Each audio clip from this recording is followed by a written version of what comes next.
Now, the Three Martini Lunch with Greg Columbus and Jim Geraghty. And Greg Columbus is out, so I'm in. I'm Greg Knapp, and you can find out more about me and get a free gift at GregoryBKnapp.com. That's K-N-A-P-P as in Peter and Peter. Joined, as always, by Jim Geraghty, the senior political correspondent of National Review.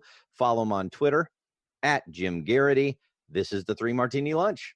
So we're going to start with a good martini, Jim. So we've got Mexico actually cooperating on immigration. You remember when this started to happen, the illegal immigration problem, the left, the media, the celebrities on Twitter, wait, I'm repeating myself. They all said that Trump got nothing new from Mexico. This is nothing new.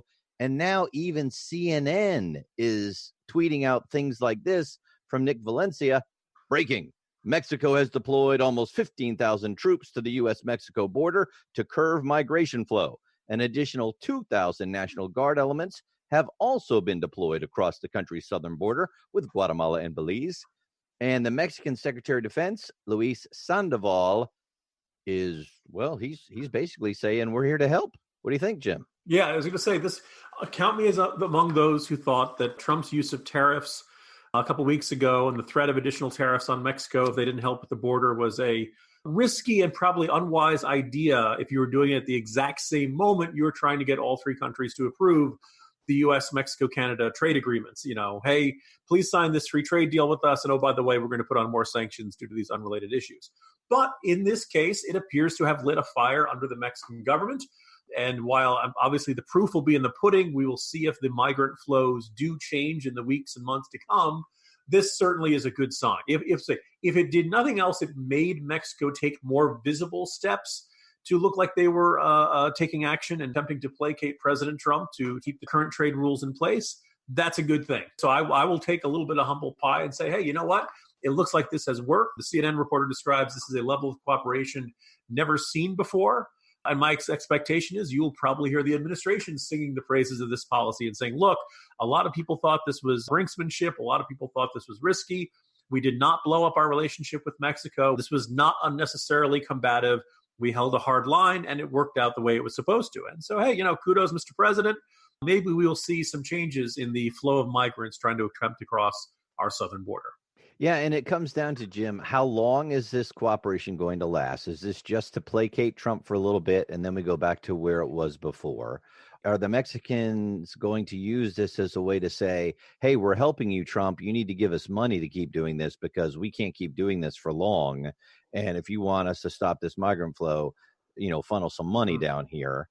And then the other part that I thought was good about this, like you said, Jim, that maybe I didn't see coming either, is it has focused attention on this problem, I think, internationally now. Mm-hmm. Yeah, and the Mexican government is quick to emphasize that, look, this is not a issue of simply Mexicans coming across. We've shown the coverage, increasing coverage year by year about these migrant caravans and the number of people who are coming from Belize, Guatemala, Costa Rica, El Salvador, all the Central American countries. Now, look, people who can look at a map will recognize Mexico's southern border with these countries is much more narrow than the northern border with the United States. And so if you're trying to stop flows of people, it'd be a lot easier to do it that nice narrow patch of land instead of across our fairly widespread southwestern border. This is a reasonable request. I do think the Trump administration say, now Mexico has now made this gesture. It is a good faith gesture. These are significant numbers of National Guard members. We'll see, again, we'll have to see how much of an impact it has. It would probably be good, if you want to give somebody this, if you have the carrot and the stick, it would be good for the Trump administration to have some sort of carrot ready to go. My understanding is that the effort to get confirmation of the U.S.-Mexico-Canada trade agreement in Congress is not going smoothly. And so maybe that would be a good thing to really push through and say, hey, Mexico, you play ball with us. We will do our part to make sure that our relationship remains strong and mutually supportive, et cetera, et cetera. Gotcha. Hey, one last question I have on this. It's been over a year now that we've been having this problem with the unaccompanied minors coming in, and we had the thing where we're breaking up families because the way our law has been interpreted in the court so far, we're allowed to detain minors for no longer than 20 days who are coming across the border. So that's how we were breaking up families, right? At the 20-day mark, had to let the kids go, hold the parents. Now you're breaking up families.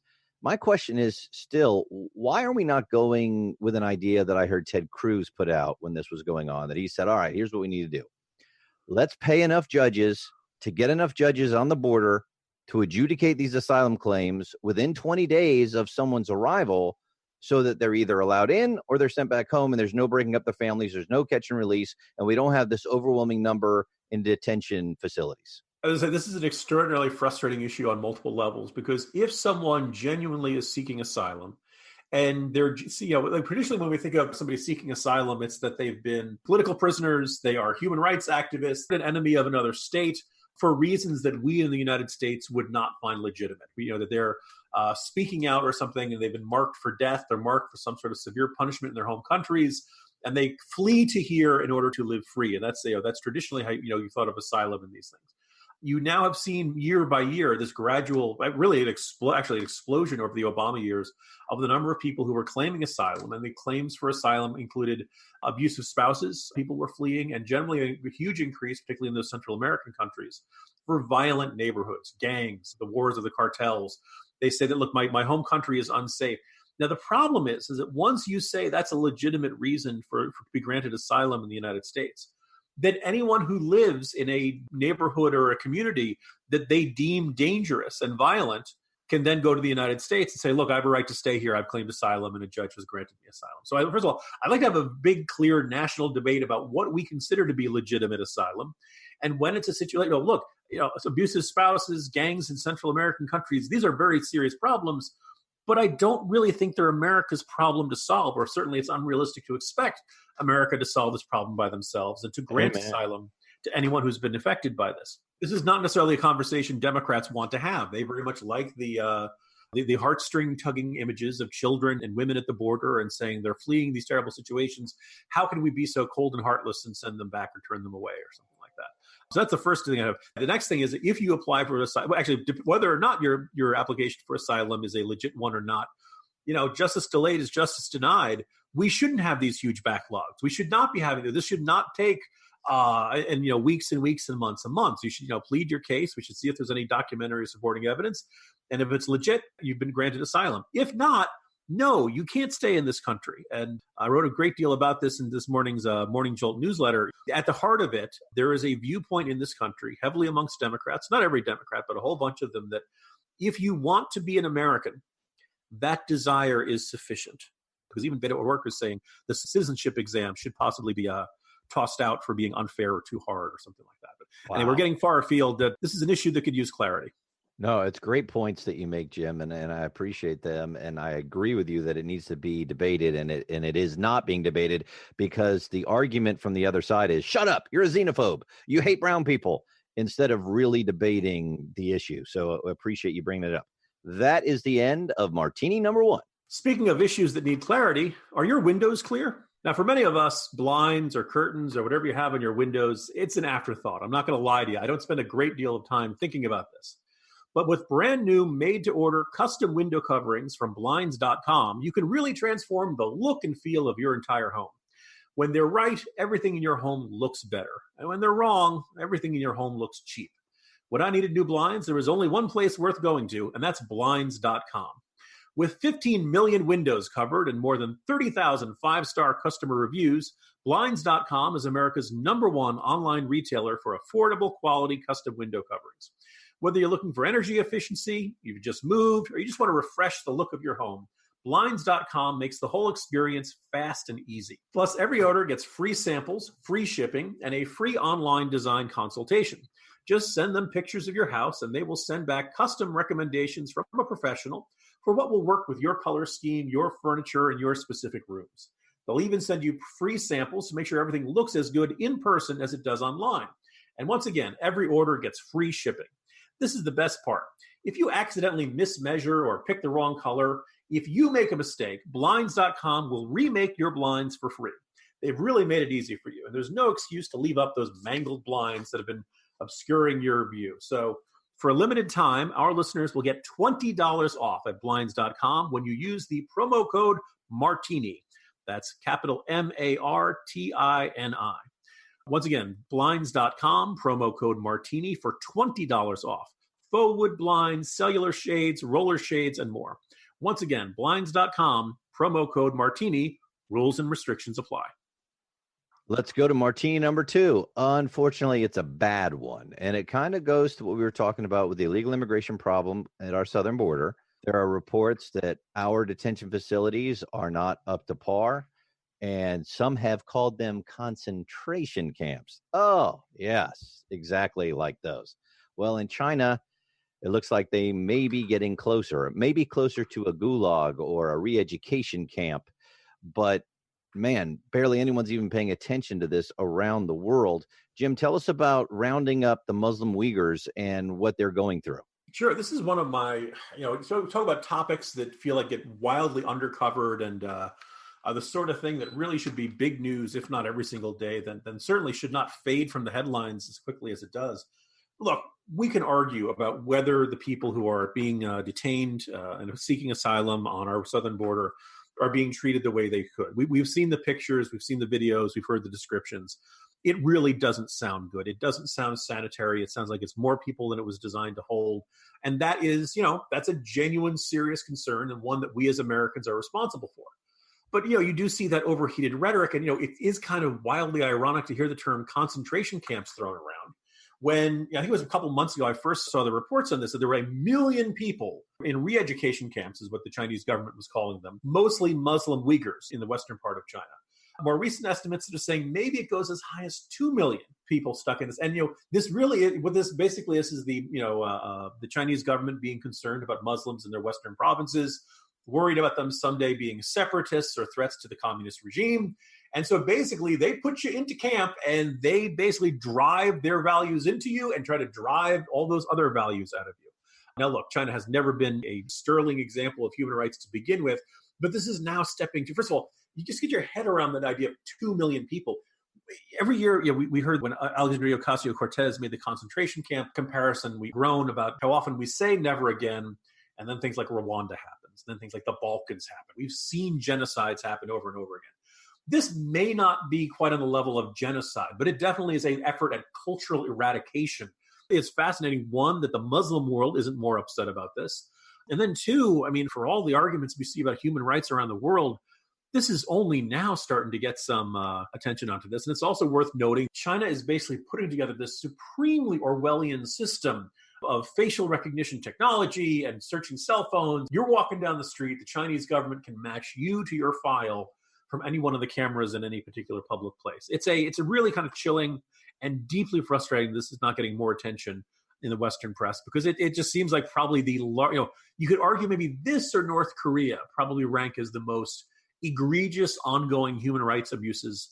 And it, barely is news here in the United States. I think it's a great point, because we get so ethnocentric and we focus so much on ourselves in our news that we don't see what's going around the world, especially in the really negative spaces that there are around the world. And that's what drives me crazy, Jim, when usually very far left young people are walking around with their Che t-shirt or their Castro t-shirt or their Mao t-shirt.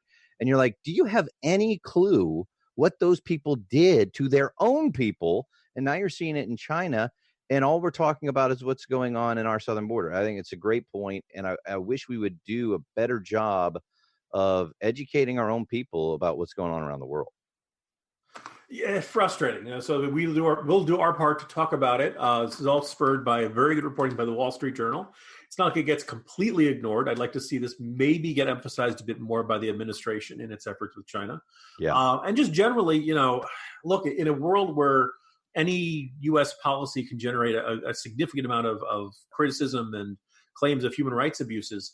Look, guys, spare a little bit. And of course, every other day, Israel gets denounced twice a day, every day at the United Nations.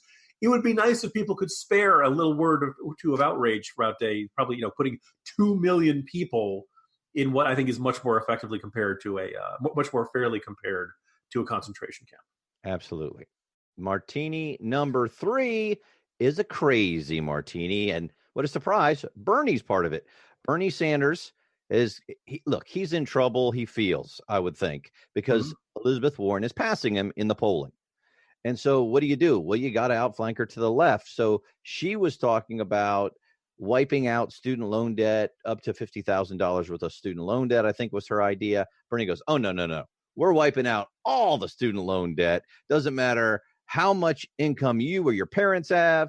$1.6 trillion and counting in student loan debt. We're going to wipe it out, and we're going to pay for it, of course, by soaking those rich Wall Street SOBs.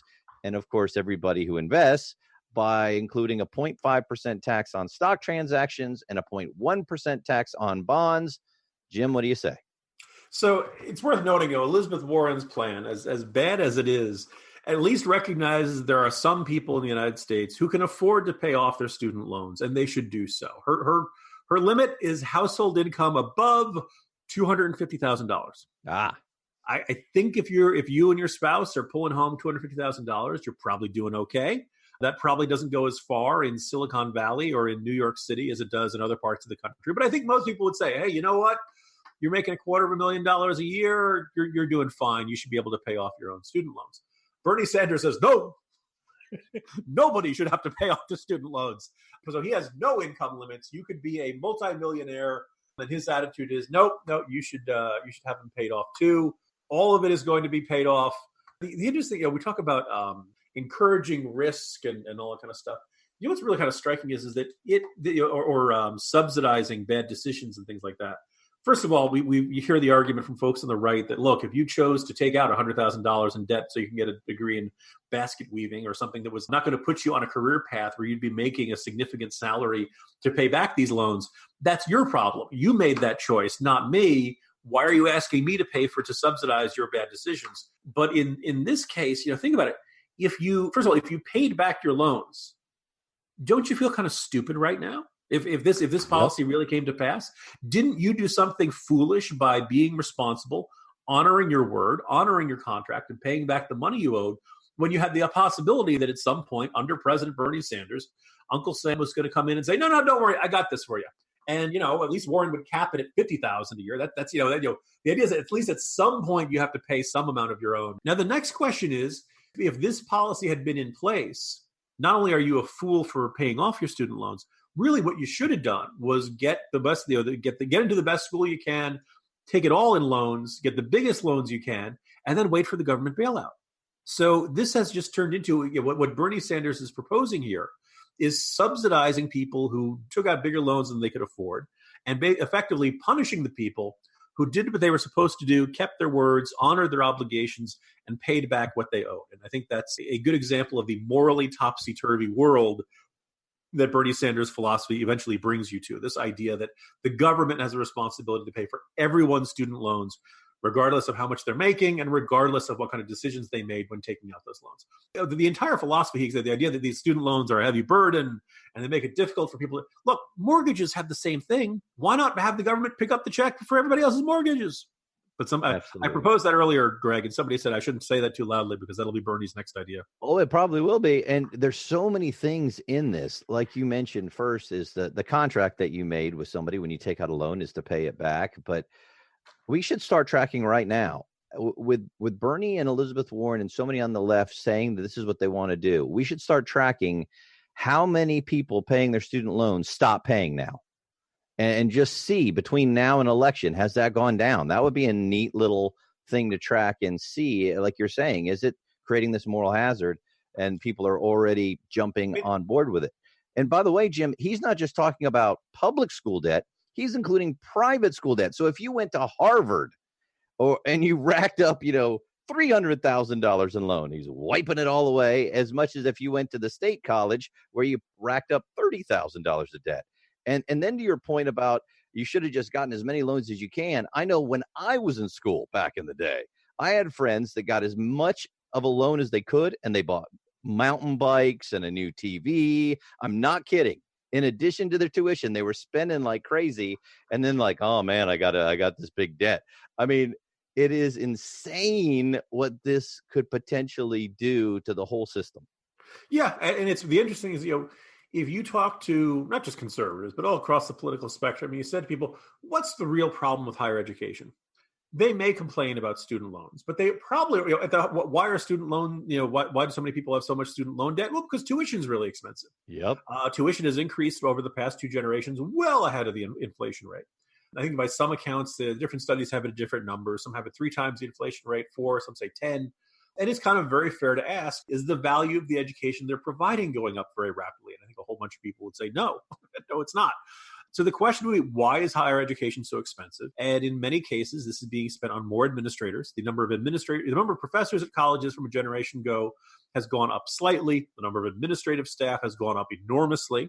And quite a few colleges have spent money on building state-of-the-art facilities. Now, it's great when you've got the state-of-the-art football stadium and basketball arena and neat new dorms. And, you hear the stories about the rock climbing wall. Look, all that stuff is great, but you end up paying for it. And it's kind of this interesting question of, okay, what are you paying for when you're paying for higher education? I think there are a lot of people who give me the no frills version. I don't need the rock climbing wall. I can live in a dorm that was built before 1999. The question, are we getting value for our money? And we're not. And if that's the problem, then having the government pick up the tab for everybody's student loan debt does absolutely nothing to resolve that root problem there. Great point. And Jim, the other studies I've seen have shown that as more money is available for universities in scholarships, in grants, in loans, that coincided with this huge increase in tuition. In other words, the schools see more money available, they're going to ask for more money. So if all of a sudden all this is free, how do you stop the schools from just continually ramping up all their costs? Because, hey, it's covered by the government. You don't have to pay for it. Yeah, that ultimately, whenever, tuition is too high, we need more generous government subsidies to schools, and particularly more government, more government, raise the limit on government loans for students. All that does is give the incentive for the colleges to raise the tuition even more. Oh, don't worry, they'll just get bigger loans. That has not been the solution to higher tuition. And what's kind of fascinating is how much the higher education lobby basically says, no, we just need to put more money into the system. That will make it less expensive. Right. Well, that's great stuff. Good thoughts to ponder. We appreciate the time as always. The 3 Martini Lunch. My name's Greg Knapp, GregoryBKnapp.com for more and a free gift. Jim Geraghty, Senior Political Correspondent of National Review, Twitter handle @Jim Geraghty. We'll talk with you again soon.